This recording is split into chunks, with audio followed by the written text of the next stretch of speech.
patah, 2, 3, patah, 5, 7.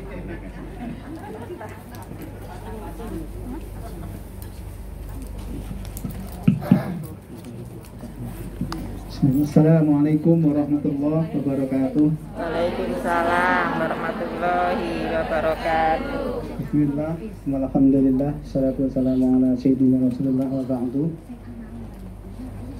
Yang saya hormati guru kita, bapak kita, Bapak Kiai Haji Abdul Muhaimin Karim.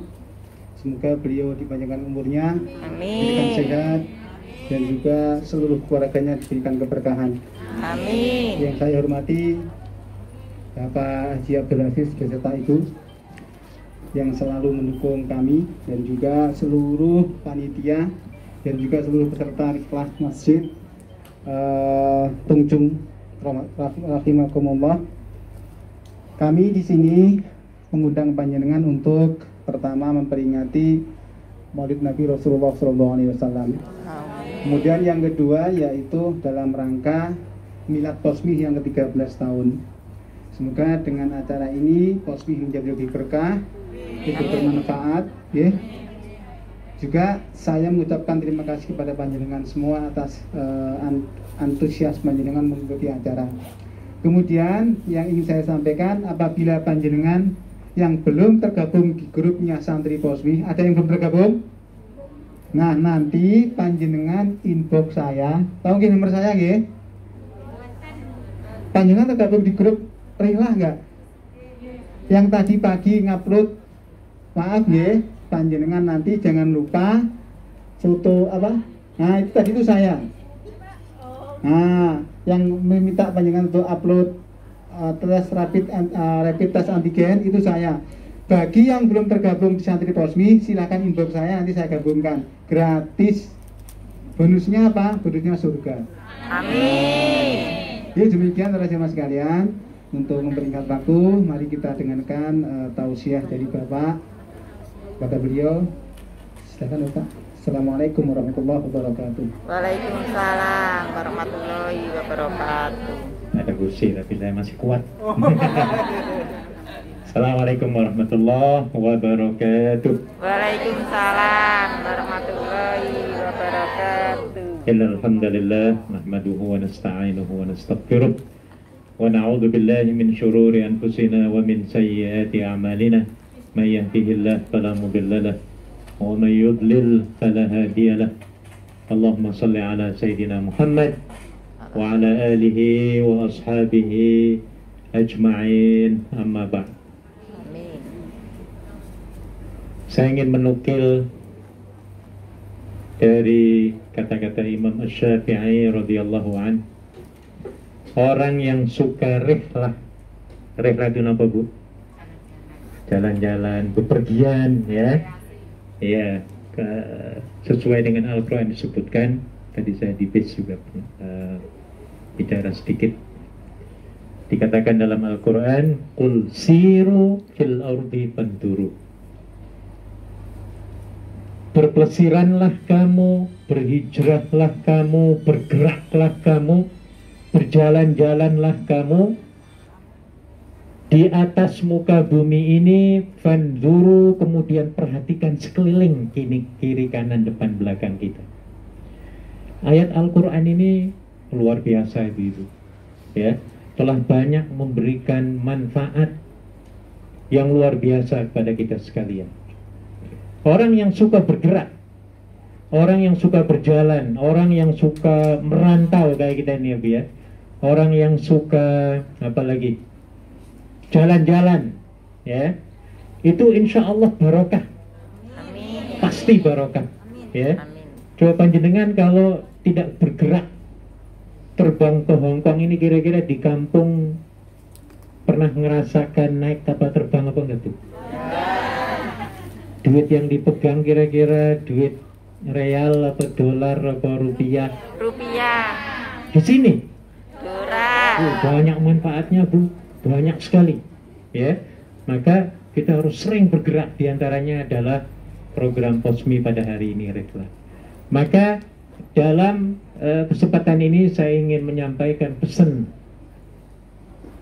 Imam Syafi'i radhiyallahu an, bahwa orang yang suka bergerak itu akan diberikan kegembiraan oleh Allah Subhanahu wa taala. Amin. Saya yakin banget ibu-ibu yang ada di sini nih, ya. Pikiran dan hati kita sekarang ini lebih tenang daripada tadi malam. Kira-kira betul apa enggak, Bu? Enakan mana malam tadi dengan sekarang? Sekarang. Tim kaya. Oh, malam tidak bisa tidur. Hilang semua puyeng-puyeng ya, Bu ya? Ya. Iya, sampai utang segunung juga hilang itu kalau kita. Iya, karena ngelihat teman-teman semua ya.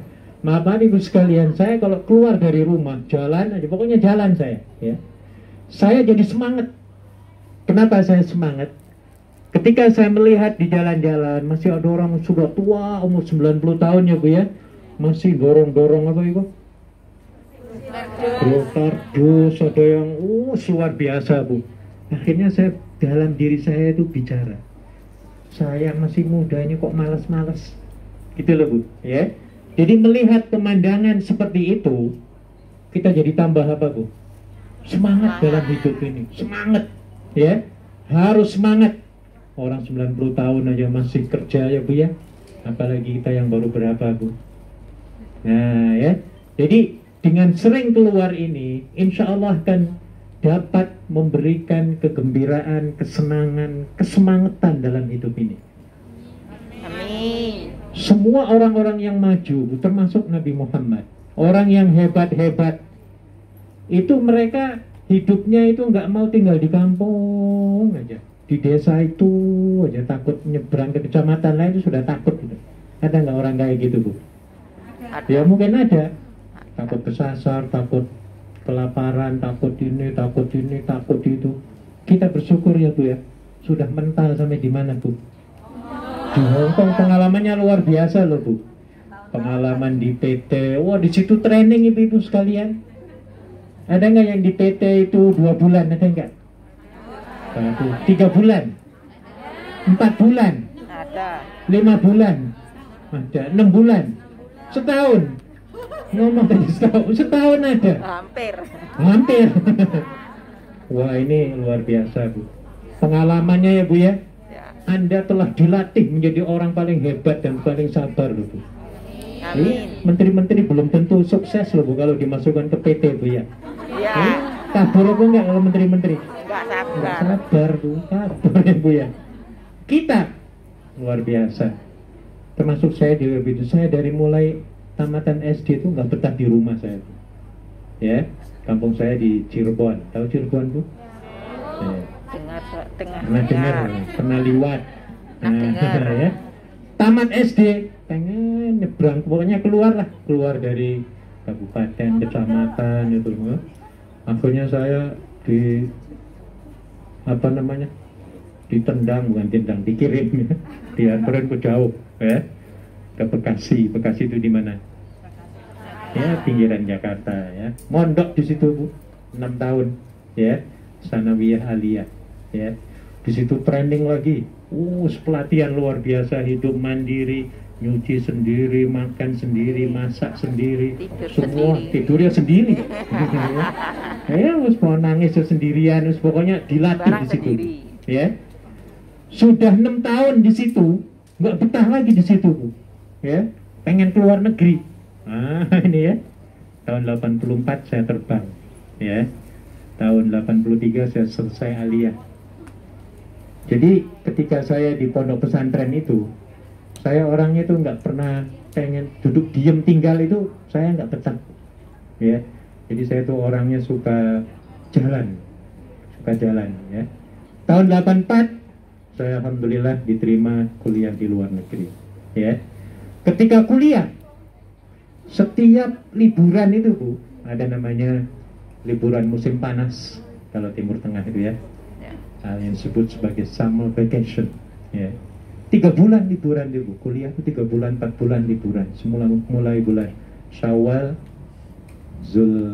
Qa'dah, Zulhijjah, Muharram masuk lagi.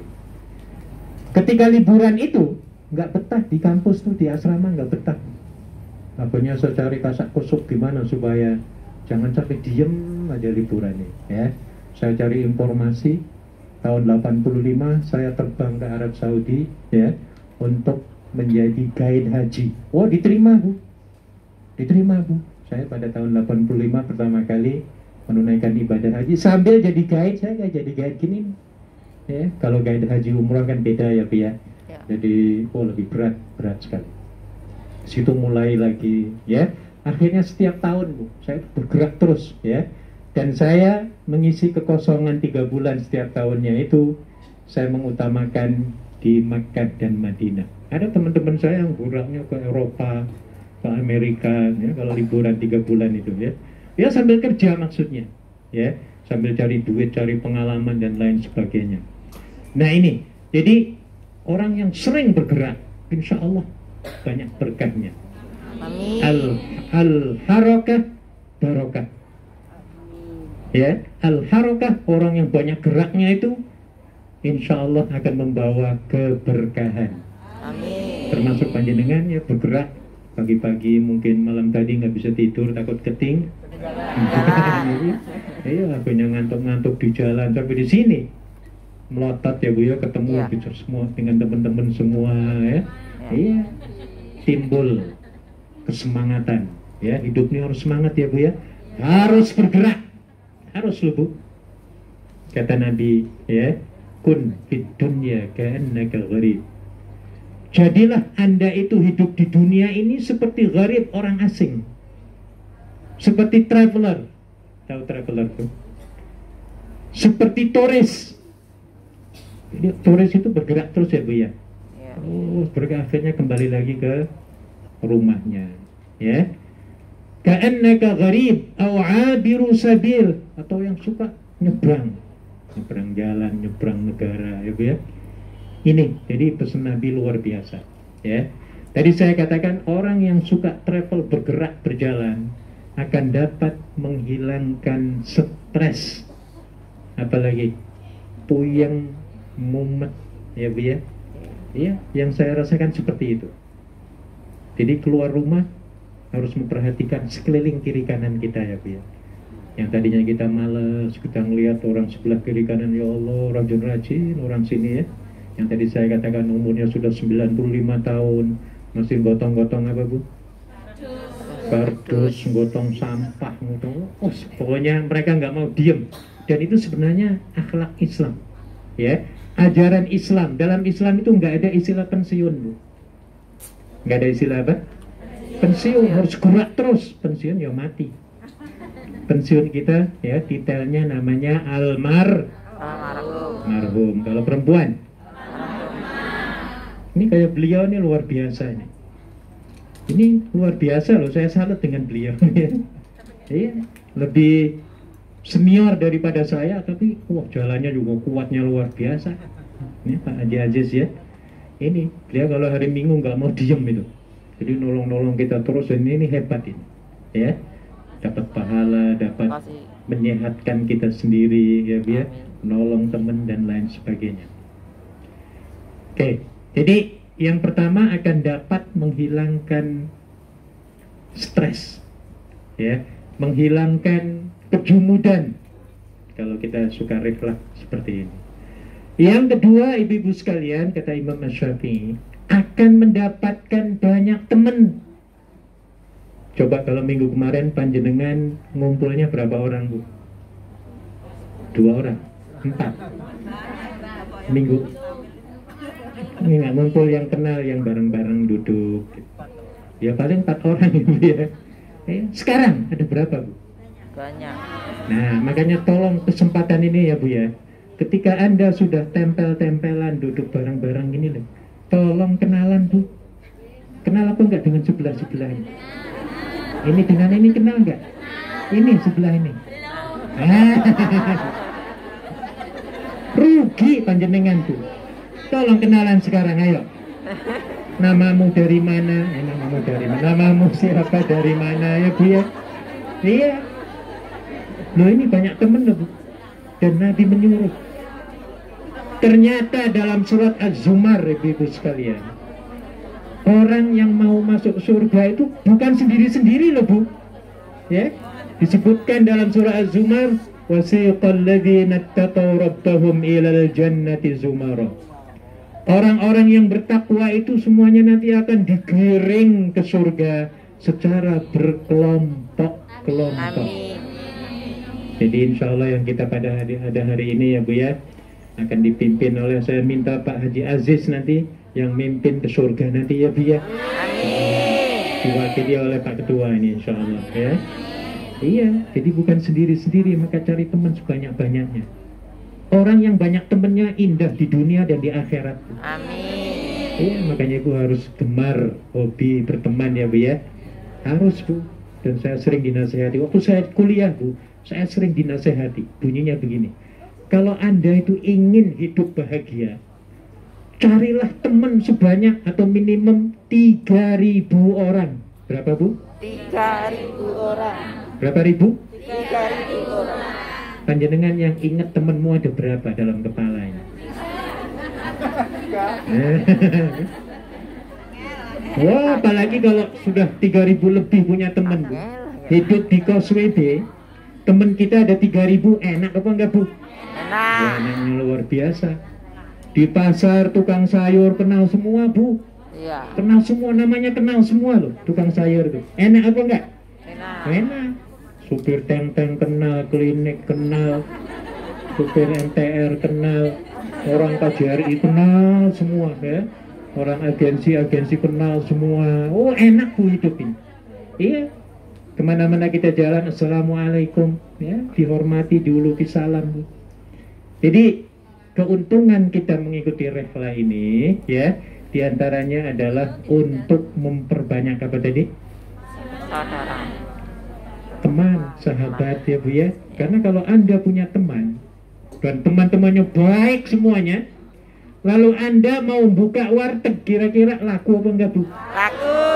Nah, laku Bu. Maka harus temennya itu yang baik-baik ya Bu ya. Iya. Seperti yang dinyanyikan oleh Opik Tombo Ati itu, kok udah hafal apa enggak sih Bu? Tombo Ati iku terus kaping maknane kaping pindho lakon kaping telu leh kumpulana. Cukup. Ini yang nomor 3 Bu. Uang kang apa Bu? Soleh. Kumpul orang soleh semua ini. Soleh orang yang baik-baik ya. Jadi cari temen tuh harus yang baik. Jangan yang asal-asalan ya Bu ya. Iya, temen dunia akhirat Bu insya Allah ya Bu ya. Amin. Enak Bu kalau teman kita baik-baik semua itu ya. Bagaimana caranya supaya kita cepat dapat teman yang baik? Ya kitanya harus baik dulu. Kita harus memulai baik dulu. Ya, bagaimana prakteknya? Yang pertama, jadikan dasar prinsip aku aman bagimu. Apa tadi Bu? Aku aman bagimu. Dimanapun kita berada, harus menjadi orang ataupun sumber keamanan kepada diri kita dan kepada orang lain. Di mana-mana. Di bis harus menjadi orang yang mengamankan. Di lift jangan sampai menjadi tukang apa? Ribut. Ada nggak pernah di lift ribut Bu, ngobrol sana ngobrol sini orang. Kita jangan Bu ya. Kalau di lift itu harus diam 1000 bahasa kalau banyak orang ya, kecuali kita berdua dengan teman. Nah ya, di bis demikian, harus menjadi pengaman dan pendamai di situ.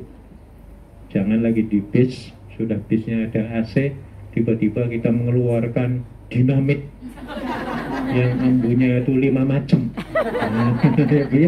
Nah, ini namanya tidak mengamankan lingkungan ya.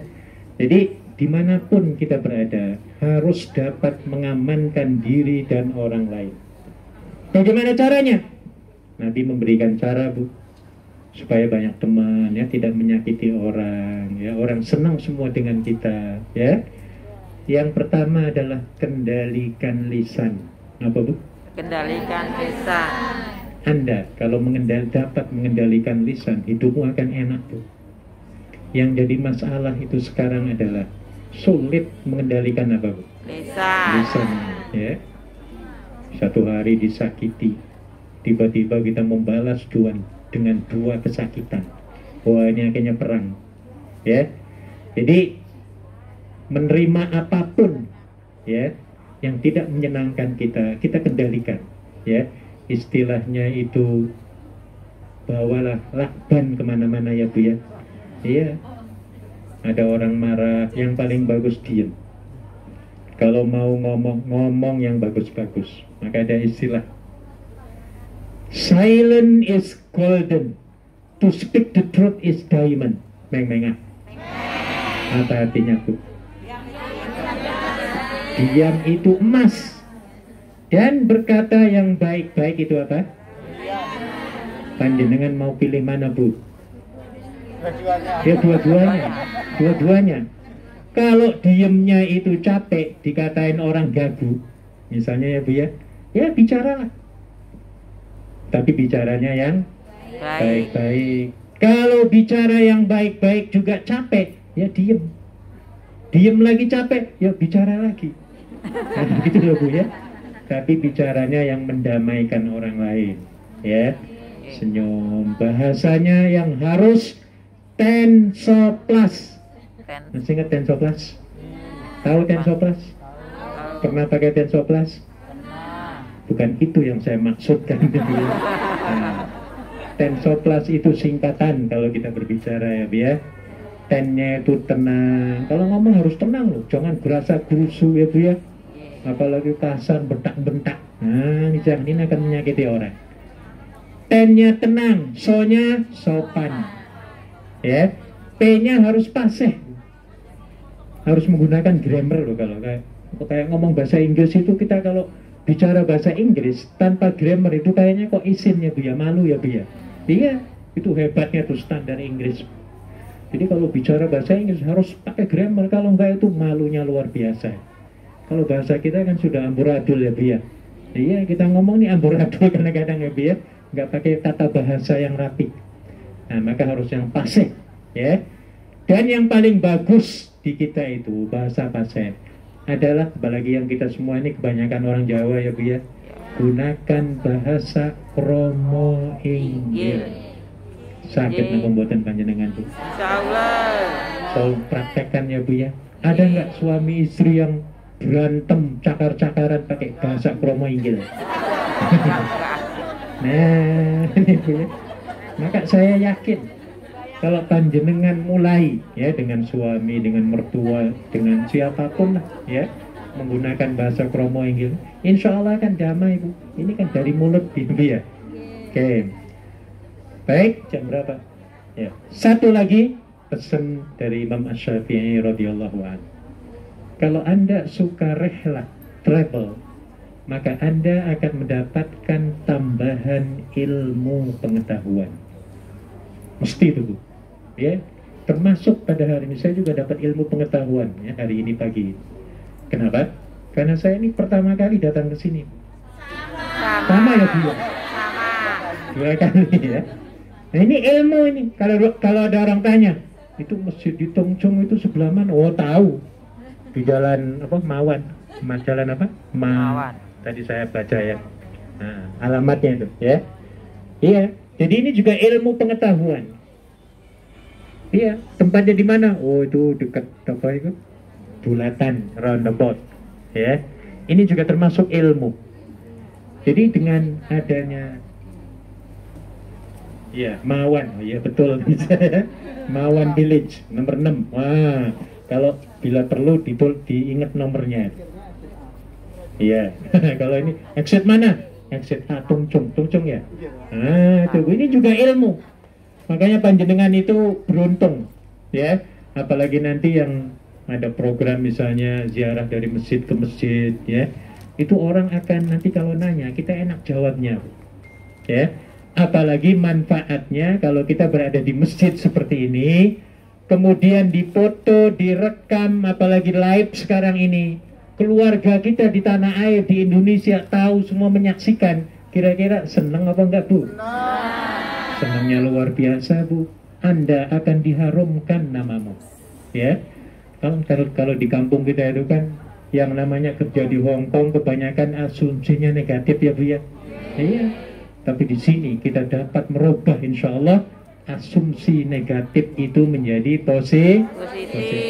Jadi insya Allah akan banyak ilmu yang kita dapatkan ketika kita sering ya mengikuti rehla dan sering bergerak ya, tidak apatis diem aja. Orang yang diem aja nggak punya teman itu puyeng. Saya pernah didatangi orang curhat, teman kita curhat ke kantor. Saya lihat mukanya kayaknya kok sedih banget. Akhirnya saya tanya, Mbak, ada bisa dibantu? Iya Pak, saya ini 24 jam itu kok puyeng terus. Terus saya bilang, panjenengan aktivitas minggunya di mana? Saya nggak ada aktivitas Pak. Punya teman nggak? Nggak Pak. Kalau di organisasi mana? Saya nggak pernah Pak. Akhirnya saya ya kasih nasihat, wah ini pantas nih orang ini ya. Iya, padahal sudah 7 tahun di Hong Kong Bu. Masjid nggak tahu, organisasi apapun nggak tahu ya. Pantas orang ini hidupnya apa? Puyeng terus puyeng. Akhirnya saya kasih nasihat ya Bu ya. Ya, ternyata dengan bertemu seperti ini ya, ini akan dapat menghilangkan ya, akan menghilangkan kemumetan. Ya Bu ya. Iya. Saya kasih contoh Bu ya. Begini. Misalnya kita kumpul begini ya. Kita ada problem nih dengan majikan ya Bu ya. Ada misalnya dengan bos ya. Tiba-tiba ada teman lain datang ke kita, dia ngobrol lagi Bu ke kita yang lagi ada masalah. Dia akhirnya ngobrolnya itu permasalahannya ternyata lebih hebat, lebih tinggi, lebih berat daripada permasalahan yang kita hadapi. Kira-kira bertemu dengan orang yang seperti ini, reaksi kita gimana Bu? Saya kasih contoh, saya ulang lagi ya. Saya punya masalah dengan bos, ya. Tiba-tiba saya didatangi oleh teman, yang ternyata teman itu juga cerita tentang masalahnya lebih berat daripada saya. Ini saya diam, saya dengerin. Setelah mendengarkan itu kira-kira kesimpulan reaksi saya yang mendengar itu apa kira-kira? Nah itu Bu. Alhamdulillah rupanya problem aku ini nggak seberapa dibandingkan kalau siapa? Teman yang tadi itu. Jangan nyanyi yang jodoh dibanding. Bukan itu maksudnya. Banding. Kok nyanyi itu Bu? Jadi kalau dibandingkan dengan teman tadi itu, kita akan merasakan bersyukur, ya Allah, nggak ada apa-apanya ternyata ya. Problemnya aku hadapi cuma secuil. Teman aku loh, tinggi gunung itu loh, abrek-abrek ya Bu ya. Maka bersyukur kepada Allah. Nah ini diantara manfaat kita bertemu begini Bu, ya. Jadi banyak sekali manfaat ketika kita bergerak, mengadakan kayak rihla, silaturahmi dan lain sebagainya. Baik, saya kira cukup. Ada pertanyaan mungkin satu orang, silakan.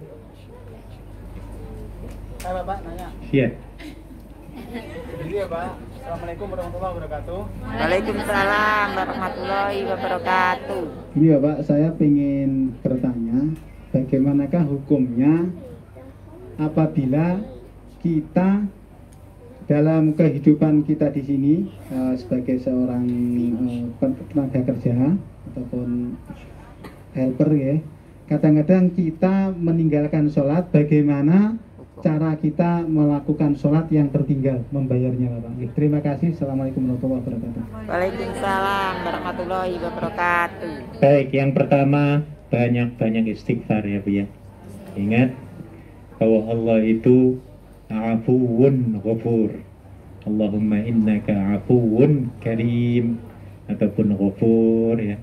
Bahwa Allah itu maha pemaaf dan maha mengampuni berulang kali.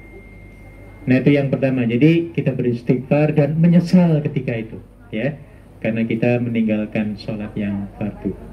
Nah sementara untuk make up ataupun membayarnya ya, itu ada dua pendapat tuh.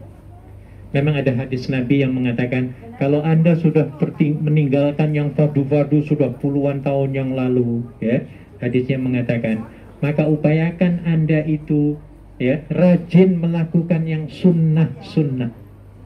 Karena dengan yang melakukan sunnah-sunnah itu akan dapat menambal sholat-sholat yang bolong-bolong. Itu ada satu hadis.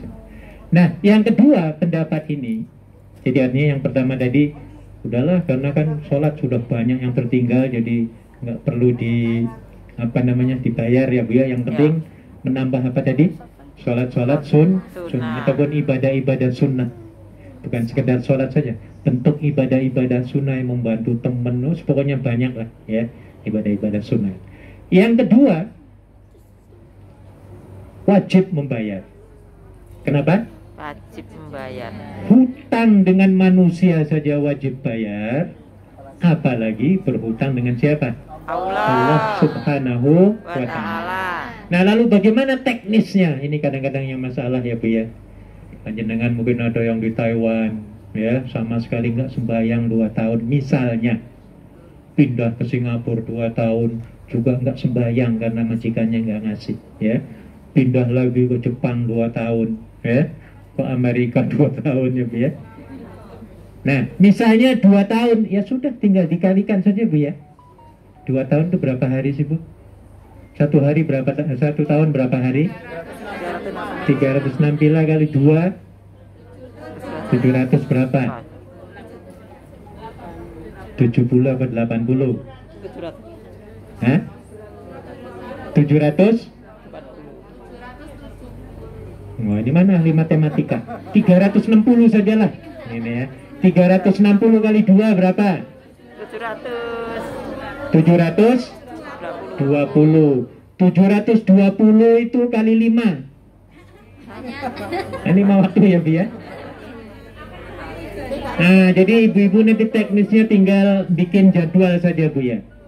Ya, kira-kira sholat zuhur bayarnya sudah berapa? Dia harus dihitung loh Bu, jangan nggak ditulis. Kalau nggak ditulis jadi puyeng, ngitung lagi puyeng. Nah ya, jadi zuhur lakukan di waktu zuhur, ya, asar ya asar, isya ya isya. Jadi itu teknisnya, ya. Iya, insya Allah Allah akan memberikan kekuatan dan kesempatan kalau kita ingin bayar ya Bu ya. Dalam hadis riwayat Muslim, man akhadha amwalan nasi yuridu ada'aha addallahu an. Barang siapa yang mengambil harta orang lain dengan niat ingin mengembalikan harta itu, maka Allah akan memudahkan caranya untuk mengembalikan harta itu. Sebaliknya, orang yang mengambil harta orang lain kemudian tidak ada niat ingin mengembalikan harta itu, malah dia akan lari, maka Allah juga akan menghancurkan harta orang itu. Nah, sama dengan utang.